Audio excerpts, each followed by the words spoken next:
La parole de Dieu est un trésor inestimable. Ne laisse pas ta Bible fermée. Oh non, non. Lis-la, médite-la, nourris-toi. Lis-la, médite-la, nourris-toi. Bonjour. Au début de l'évangile de Matthieu, l'ange révèle à Joseph que l'enfant qui va naître de Marie sera appelé Jésus, c'est-à-dire, traduction de l'hébreu en français, le Seigneur sauve.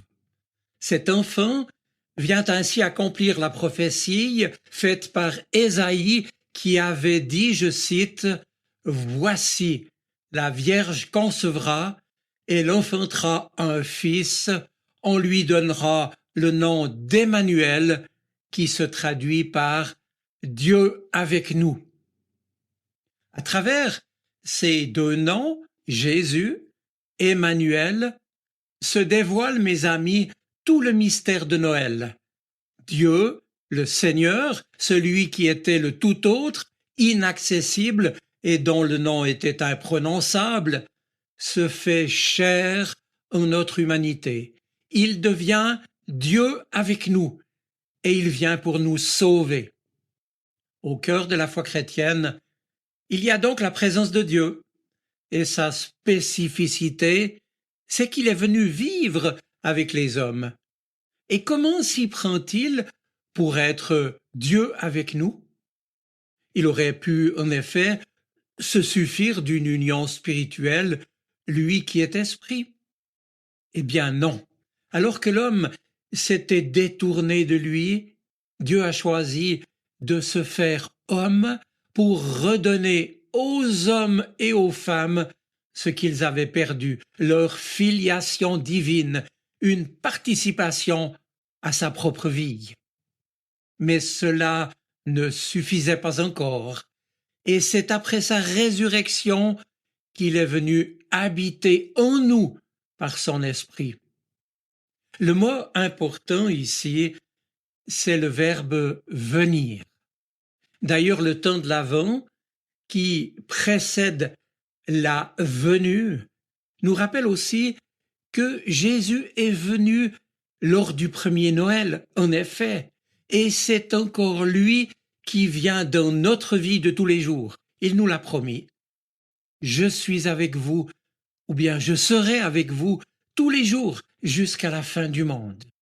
Et puis, il est également celui qui reviendra, et nous attendons son retour quand viendra la fin des temps. Dans l'Ancien Testament, cette venue du Seigneur était déjà annoncée dans le 2e livre de Samuel. À l'époque, l'arche de l'Alliance était le symbole de la présence de Dieu. Alors, le roi David, qui en a pris conscience, s'est approché du prophète Nathan et lui a dit « Regarde, j'habite, moi, dans une maison de cèdre, et puis l'arche de Dieu habite sous un abri de toile. » Et pour David, ce n'était pas normal. Il voulait pour son Dieu un temple grandiose, à la mesure de Dieu. Mais par l'intermédiaire du prophète, Dieu lui a fait comprendre qu'il n'avait pas besoin d'un temple de pierre. Et ce ne sera qu'à la lumière des évangiles que les chrétiens comprendront que le seul vrai temple, c'est Jésus, car en lui, c'est Dieu qui se rend présent au monde, Dieu lui-même qui s'est fait homme, qui s'est incarné. Et cette bonne nouvelle, expliquera l'apôtre Paul, a été portée, je cite, à la connaissance des peuples païens, c'est-à-dire non-juifs, pour les conduire à s'ouvrir à Dieu par la foi. En Jésus, dira Paul, qu'il annoncera sans relâche, c'est Dieu qui vient à eux pour les sortir de la vie sans but qui était la leur jusque-là.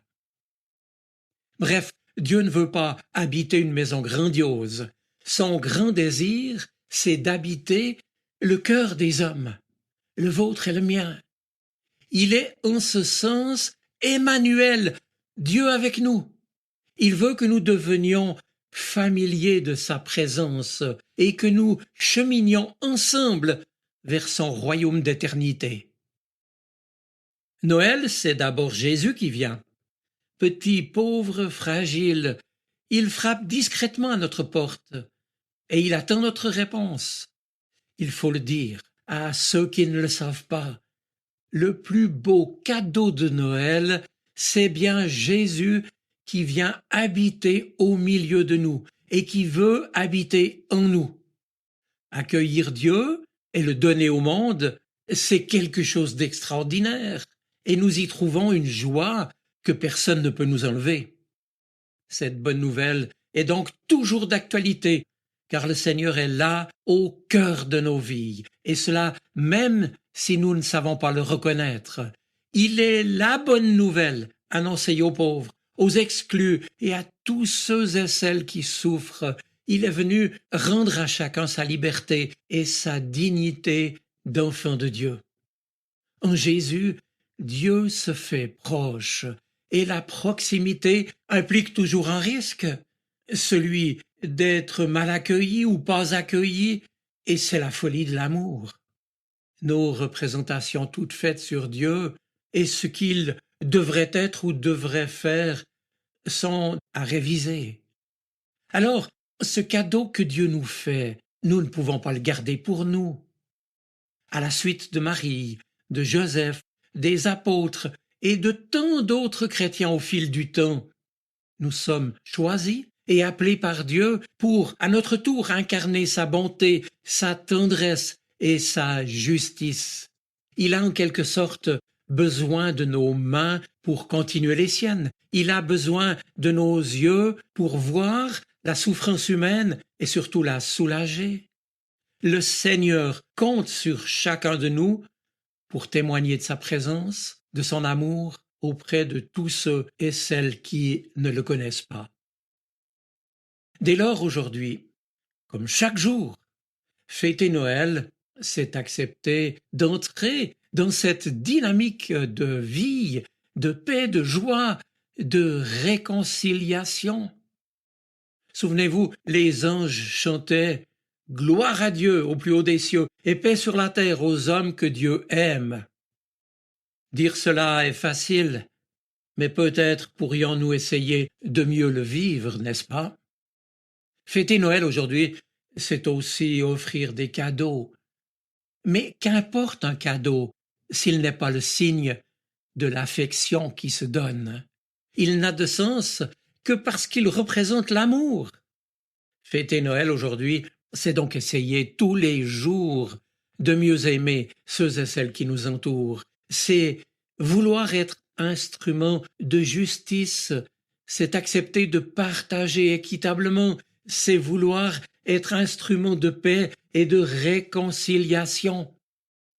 Jésus est né. Il est la bonne nouvelle de l'histoire de notre monde. Avec lui, la lumière et la joie sont nées dans le monde. Nulle ténèbre, nulle tristesse ne saurait les étouffer. Et désormais Dieu est avec nous et c'est irréversible. Pour une nouvelle, c'est donc vraiment une bonne nouvelle. Et c'est bien pour cela que chacun de nous, à son tour, est appelé à engendrer la présence du Christ dans le monde et dans sa propre vie. Mais peut-être me direz-vous, engendrer Dieu chaque jour, qu'est-ce que cela peut vouloir dire concrètement? Eh bien, gardons le cœur ouvert et à l'écoute de ce que dit Jésus, essayons de vivre l'amour qui est don de soi, avec son aide. Reste alors la question ultime qui nous est posée. Sommes-nous disposés à accueillir celui qui vient nous sauver? À travers ces deux noms, Jésus, Emmanuel, Dieu sauve, Dieu avec nous. Dieu nous dévoile tout le mystère de Noël et il nous redit qu'il nous aime tels que nous sommes. Mes amis, qu'il vous donne de répondre joyeusement à son appel. Je vous souhaite une bonne semaine. Soyez bénis. Amen. La parole de Dieu est un trésor inestimable. Ne laisse pas ta Bible fermée, oh non, non.